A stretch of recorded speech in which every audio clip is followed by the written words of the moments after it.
অধিক সংখ্যক কৃষক কার্ড পাবেন। একবারে সবাইকে দিচ্ছে না, পৃথিবীর কোনো দেশের পক্ষে একবারে সেটি সম্ভব না করা। ফ্যামিলি কার্ড, কৃষক কার্ড, কৃষি কার্ড, হেলথ কার্ড, যে ধরনের কর্মসূচিগুলো গ্রহণ করা হয়েছে তার ইতিবাচক কিছু দিক রয়েছে। জানার বিষয় হলো যে ঠিক কতজন ব্যক্তিকে বা পরিবারকে এই কার্ডগুলোর আওতায় নিয়ে আসা হবে, তাতে কতটুকু বাজেট বরাদ্দ করা হবে এবং সেই বাজেট বরাদ্দ সমন্বয় করতে গিয়ে মূল্যস্ফীতি, মুদ্রাস্ফীতির মতো পরিবেশ পরিস্থিতি তৈরি হওয়ার মতো পরিস্থিতি তৈরি হয়, সেটার ব্যাপারে সরকারের পরিকল্পনা কি, আপনার মাধ্যমে মাননীয় প্রধানমন্ত্রীর কাছে সে ব্যাপারে জানতে চাই। মাননীয় প্রধানমন্ত্রী। ধন্যবাদ মাননীয় সংসদ সদস্য।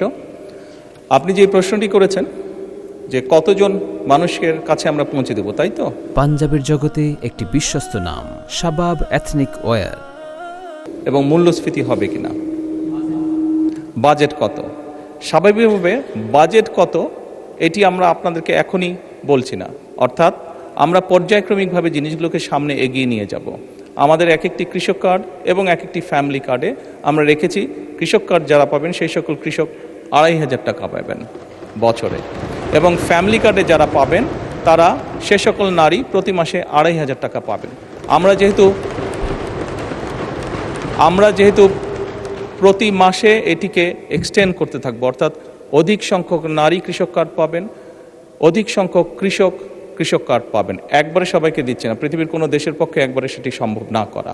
সেই জন্য প্রতি বছরই আমরা বাজেটের স্যাংশন বাড়াবো, প্রতি বছরই বাজেটে আমরা টাকা অ্যালোকেট করব। এভাবেই পর্যায়ক্রমিকভাবে ধীরে ধীরে আমরা এগোবো।